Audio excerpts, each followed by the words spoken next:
Hello students, welcome you all to the next session regarding discussion of the steam turbines, a continued part. In the last session, we have discussed problems on a single stage impulse turbine to be solved graphically.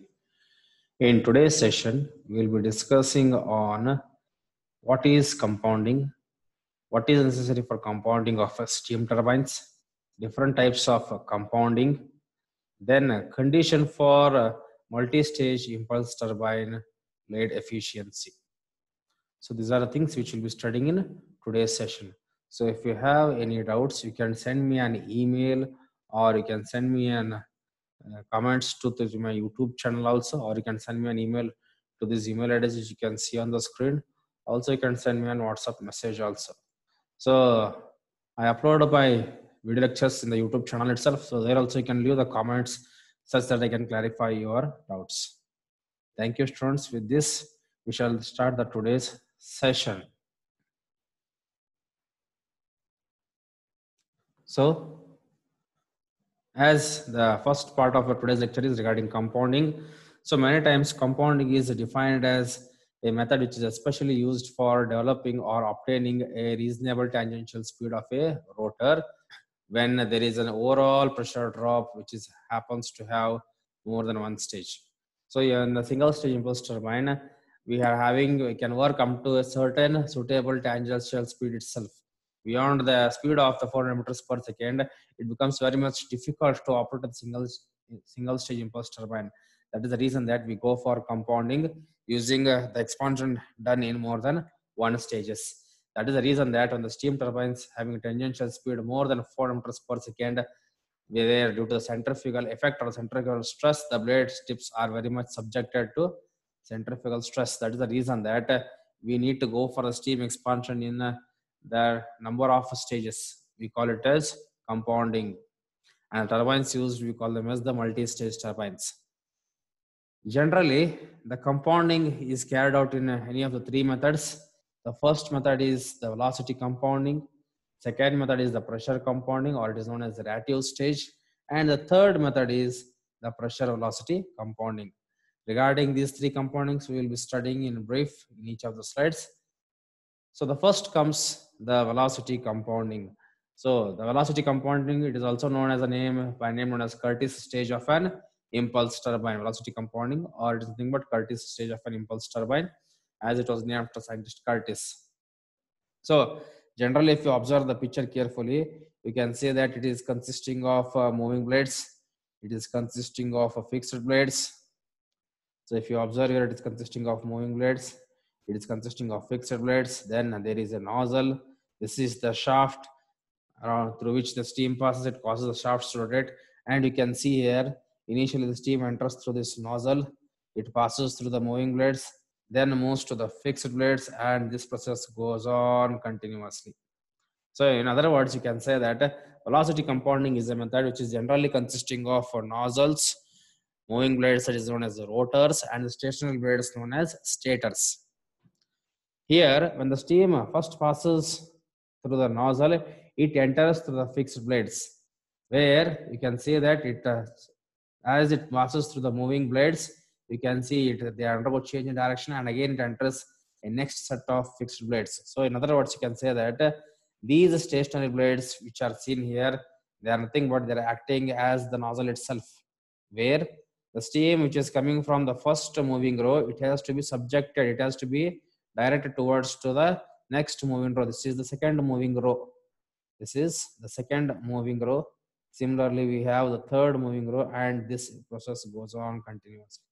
So you can say that the stationary blades here direct the incoming stream from the first moving row to the next moving row without any appreciable change in the velocity. This is a very much important phenomenon in case of a velocity compounding method.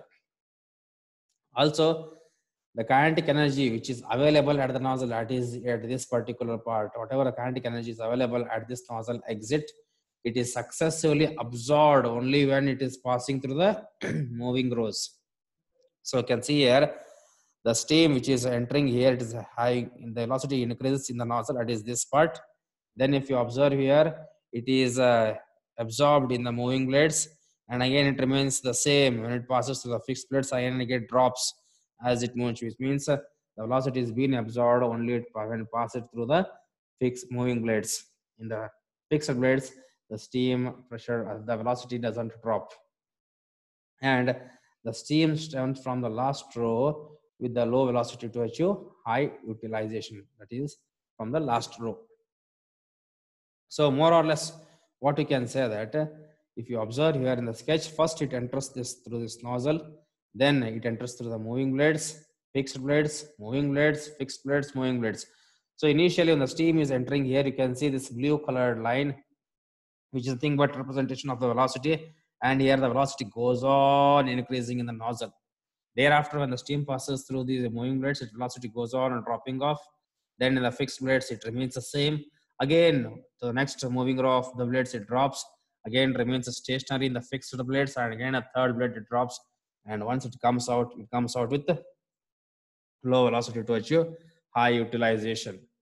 Also, at the same time, if you observe that the pressure drop, the pressure if is there, the pressure of the steam when it passes through the nozzle, there is a drop in the pressure, and then throughout the blades, moving blades, fixed blades, the pressure remains the same. There is no much pressure drop. It remains the same itself as in case of an velocity compounding method. So this is the working phenomena of a velocity compounding stage of the impulse turbine. Similarly, the next method, that is the pressure compounding of an impulse turbine. It is also known by a name known as Rateau stage. Here in this particular pressure compounding method, you can see that we are having the impulse stages which are arranged in series. You can see here we are having nozzle, then we have moving blades, then we have again nozzle, moving blades, nozzle, moving blades, and this goes on continuously, where which means we are having an alternate set of arrangement in the form of nozzle, moving blades, and these fixer of blades are nothing but they're acting as a nozzle itself. So here, initially when the steam passes through this nozzle, it enters the first row of moving blades where the expansion happens, and again it passes through the next set of fixed blades where these fixed blades they act as the nozzle itself. Their shape and design they are designed in such a fashion that at the entry the steam suffers as a nozzle effect as it passes and enters the moving blades. Therefore, especially in this case of pressure compounding method, you can say that the pressure line, you can see here, this is the pressure line, you can see here, it drops in the nozzle, then in the moving blades, it remains stationary. Again, in the fixed blade, it drops, again remains a little bit stationary. In the moving blades, again, you can see here, the pressure drops happens. So we can see that the pressure drop goes on continuously, especially in the fixed blades itself, which are nothing but they are acting as a nozzle. Similarly, if you check the velocity, that is, you can see here in the nozzles, the velocity goes on increasing. In the moving blades, it decreases. Then again, in the nozzle or the fixed blades, it goes on increasing, and nozzle, you can see there is an increase in the height of the velocity when it passes through the fixed blade or the nozzle. Then again, in the moving blade, the velocity decreases, and this procedure it continues until it passes through a last set of moving blades. You can see this is the exit velocity, whereas this is the inlet velocity. There is a change.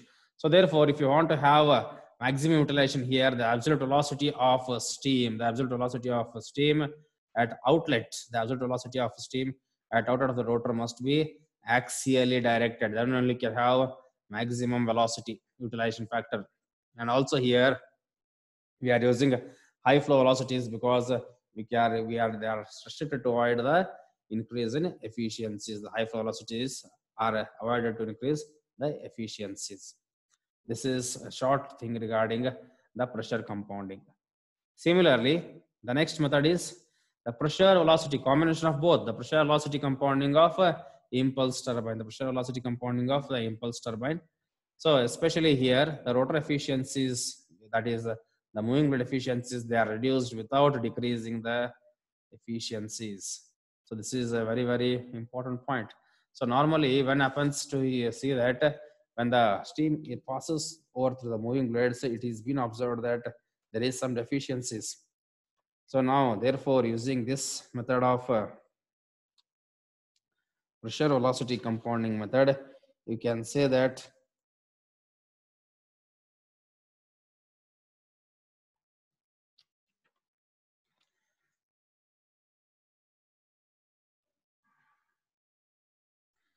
then along with that, even the pressure drop which happens from the chest pressure to condenser pressure, it occurs only in the two stages. Here, the first stage and second stage are identical to the velocity components, whereas with a set of nozzles, row of moving blades, which are fixed to the shaft, and row of fixed blades which to the casing. So this is the construction of this pressure velocity compounding of impulse turbine. Also here, the entire expansion happens, it occurs completely in the nozzles itself, where therefore when the high velocity steam with the portion of kinetic energy passes through the first set of moving blades, then it is passing to the fixed blades, and where change in direction of jet takes place without any appreciable loss in the velocity. So now if we observe the phenomena, working phenomena of this picture, you can see here that initially the steam enters through the nozzle, then it enters through the moving blades, then it passes through the fixed blades, then moving blades, and again it enters through the nozzle. So as I said here, you can see here the yellow, the blue colored line which is representing, that is the steam expansion. When the steam enters through the nozzle, there is an increase in the velocity of the steam, and as it passes through the moving blades, you can see through the fixed and moving blades, the velocity goes on decreasing, which means the velocity is being absorbed when passing through the moving and the fixed blades. Again, when it enters the second set, so second stage, that is second set, you can see here again through the nozzle, the speed is increased, that is the velocity is increased. Again, passing through the moving and fixed blades, the velocity goes on decreasing. Similarly, the pressure of the steam, if you observe, it drops only in the nozzle, whereas throughout all the blades, the fixed and moving blades, it remains the same. Again, when it enters the next second set of the nozzle, there again the pressure reduces and it remains constant as it passes through the moving blades, fixed blades, and the moving blades. This is the working phenomena of the pressure velocity compounding.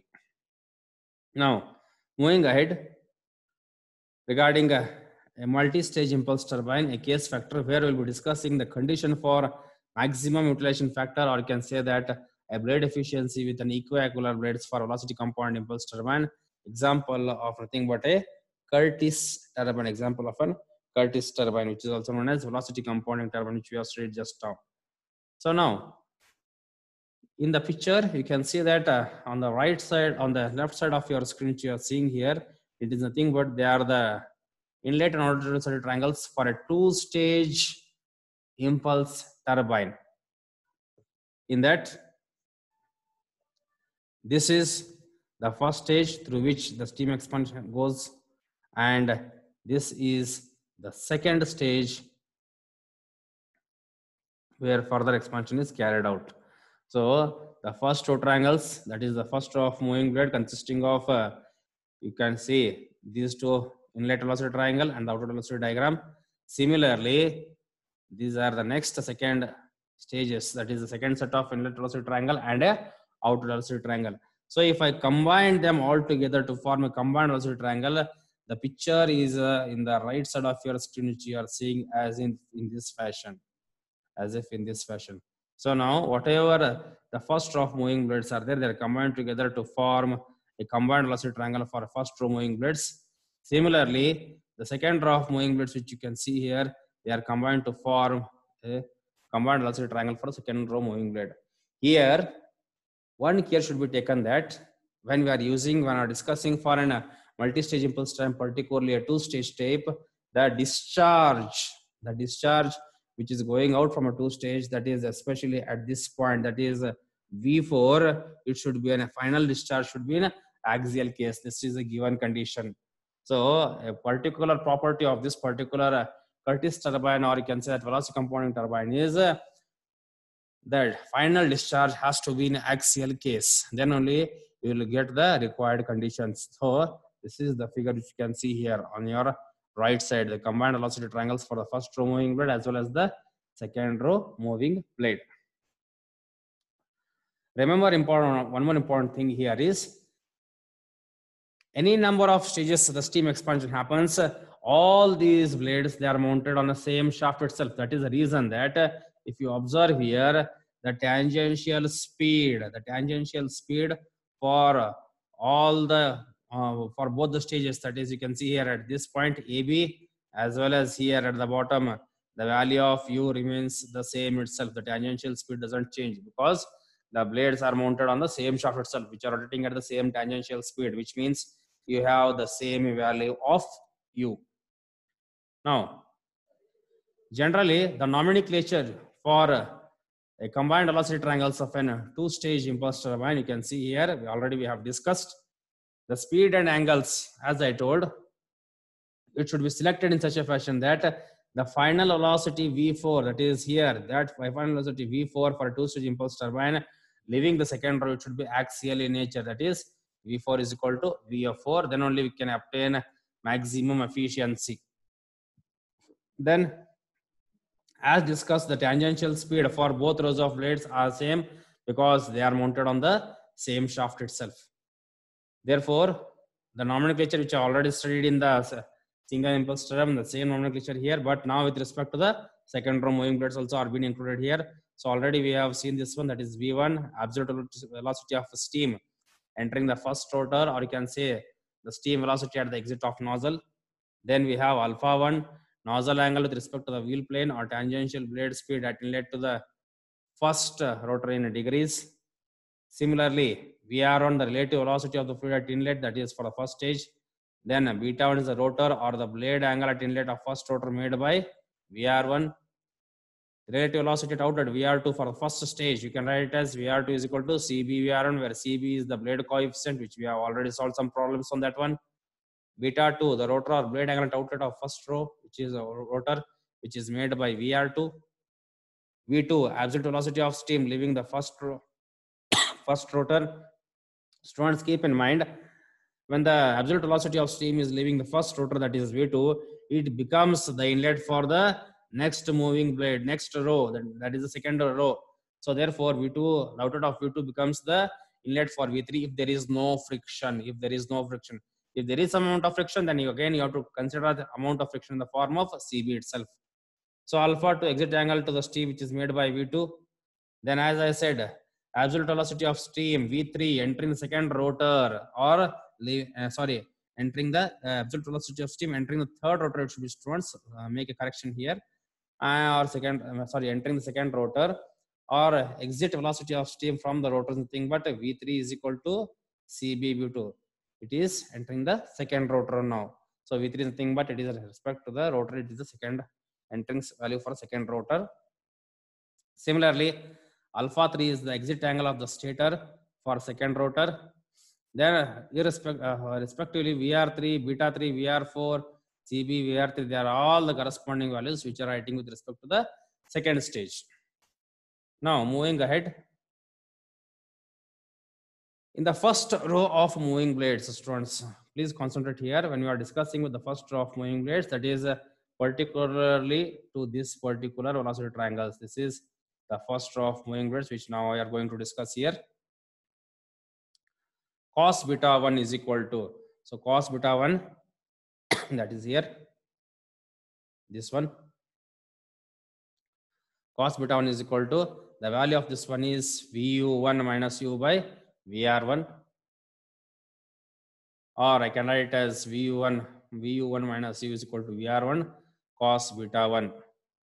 Similarly, if I write with respect to the outlet velocity triangle here, that is the outlet velocity triangle with respect to the angle beta 2, that is this particular triangle, I can write this as cos beta 2 is equal to U plus VU2 divided by VR2, or VR2 cos beta 2 is equal to VU2 plus U. That is your second equation. Then, already you know that if the blades are equiangular, we know this condition that beta 1 is equal to beta 2, and this is the case even VR1 is equal to VR2. So therefore, applying these conditions in the equations, then we add both of them, that is 1 and 2, and you can say that on simplification, that is especially here minus U plus U gets cancelled, and we are remaining with VU1 plus VU2 is equal to VR1 cos beta 1 plus VR2 cos beta 2. So therefore, work done per kg for first row, that is in the first row of moving blades, first row of blades, we write it as W1 is equal to U delta VU1 by GC, or you can write it as VU1 plus VU2. Where already we have got this value as VR1 cos beta 1 plus VR2 cos beta 2. VR1 cos beta 1 plus VR2 cos beta 2. Already we know the condition that when the blades are equiangular, beta 1 is equal to beta 2 and VR1 is equal to VR2. So what we'll do is we'll substitute this value here, that is beta 1 is equal to beta 2 and VR1 is equal to VR2 in this particular equation, and on substitution we get the equation as 2u VR1 cos beta 1 by GC, name it as equation number 4. Now applying the cosine rule, that is VR1 cos beta 1 is equal to V1 cos alpha 1 minus U. So how do we get this one? Please observe your students. In the first row of moving blades, what we should do is initially we have found out the value of cos beta 1. So the value of cos beta 1, which was happens to us, that is, please see here, cos beta 1 was equal to adjacent side. Your adjacent side is VU1 minus U whole divided by VR1. At the same time, if I find out another angle, that is with respect to alpha, this is cos alpha 1, cos of alpha 1 is equal to, I can write this as adjacent side as VU1 whole divided by V1, which implies I can write this as VU1 is equal to V1 cos alpha 1. And here in this particular equation regarding cos beta 1, we already know that we can write this as VU1 minus U is equal to VR1 cos beta 1. So now in place of VR1 cos beta 1, in place of VR1 cos beta 1, we substitute here VU1 minus U, where the value of VU1 we are having, what is the value of VU1? It is V1 cos alpha 1. So in this fashion, in this particular procedure, we get the value of VU1 as, see here, VU1, this VU1 we have got in this equation as V1 cos alpha 1. So this V1 cos alpha 1 is the thing, but VR1 cos beta 1 is equal to V1 cos alpha 1 minus U. We name this as equation number 5. So therefore, when I substitute the value of VR1 cos beta 1 in this equation as V1 cos alpha 1 minus U, you can, on simplification, we can say that the magnitude of the absolute steam when it is leaving the first row, it is same as the absolute velocity of steam which is entering the second row of moving blades if there is no friction loss, that is V2 is equal to V3. If there is some friction loss, we need to consider it in the form of the blade coefficient as CB. But from theoretical point of view, no problem, only the direction is going to be changed. So therefore, for the work done for second per kg for second row of steam, so now we are describing with respect to this particular stage. So therefore, now here I write W is equal to U delta VU2 by GC. So here delta VU2 is nothing but VU3 plus VU4.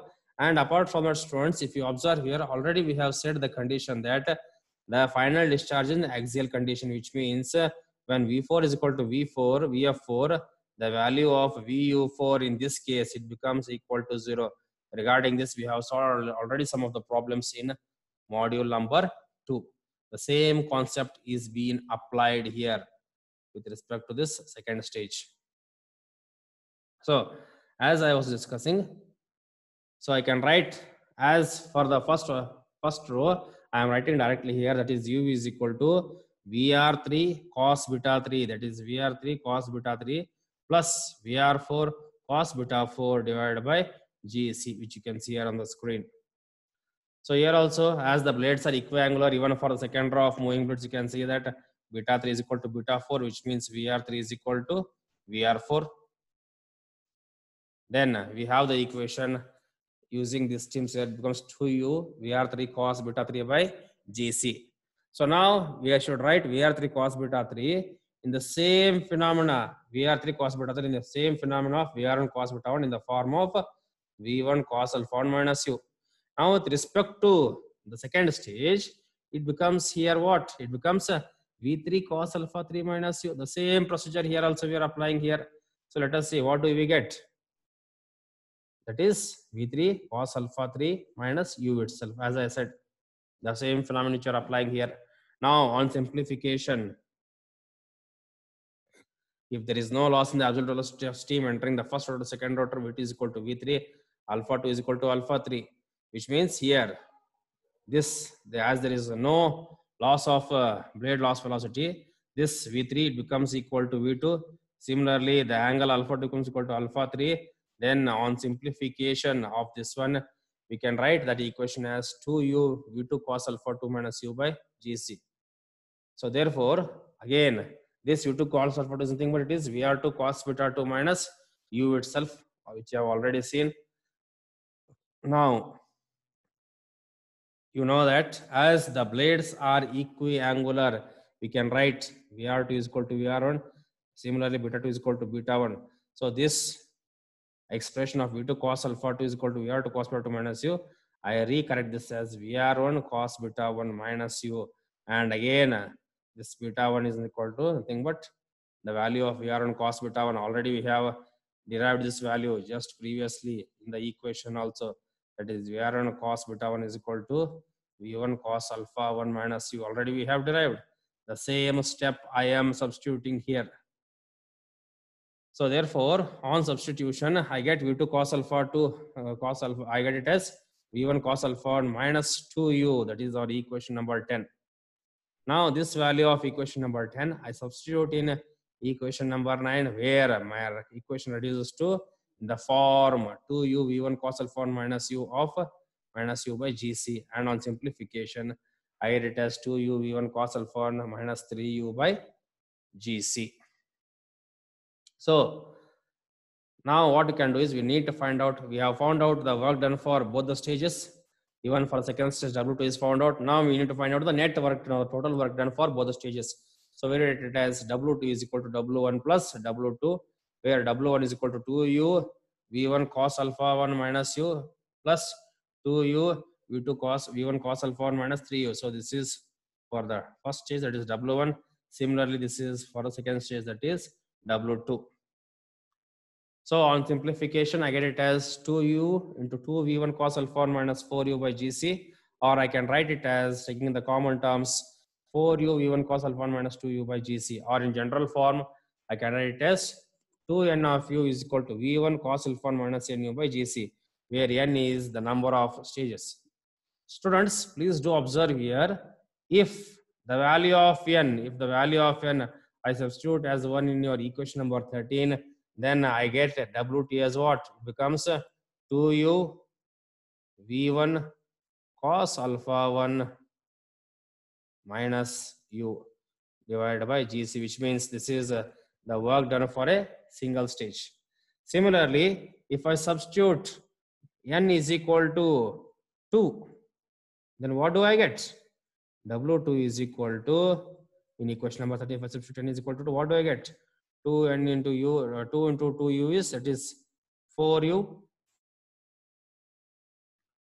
into V1 cos of alpha 1 minus 2u by Gc.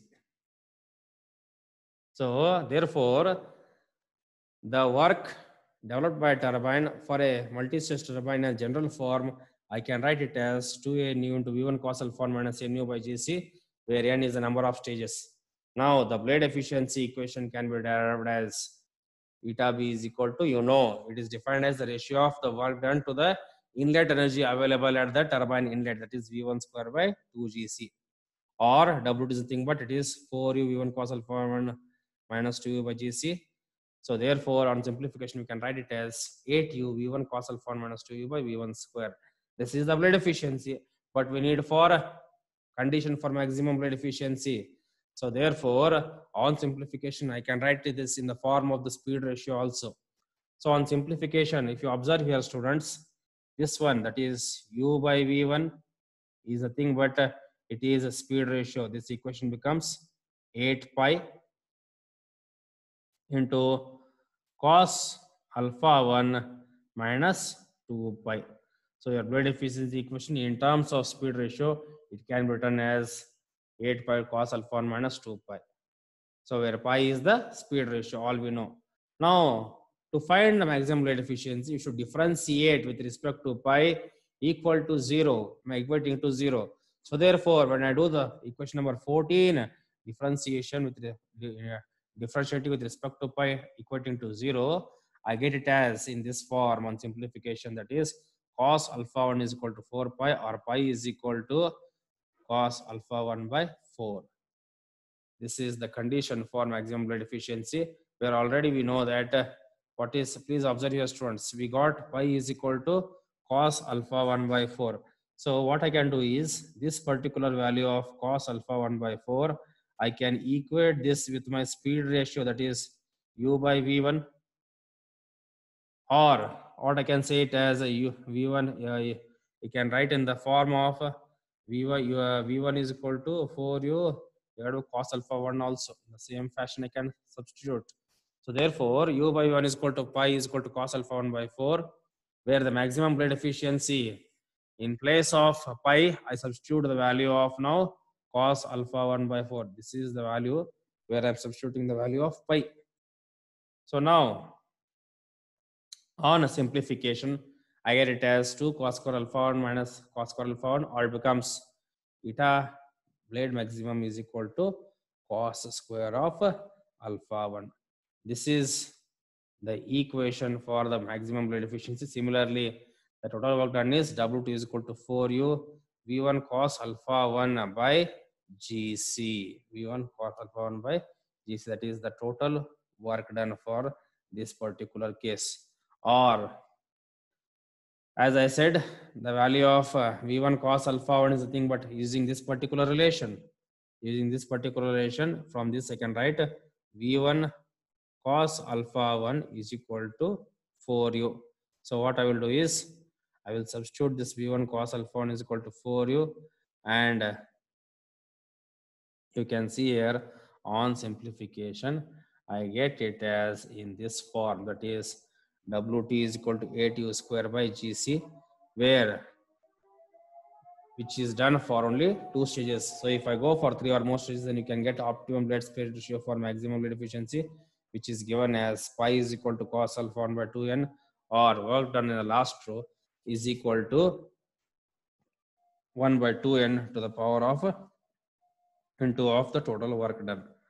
So in this way, we complete the derivation for the maximum blade efficiency, also regarding the theory behind the compounding, types of compounding, and other things. In the next session, we'll be discussing some of the problems related to these multi-stage impulse turbines, the procedure to construct them graphically, and get the solutions which they have asked in the previous question papers. Thank you, students.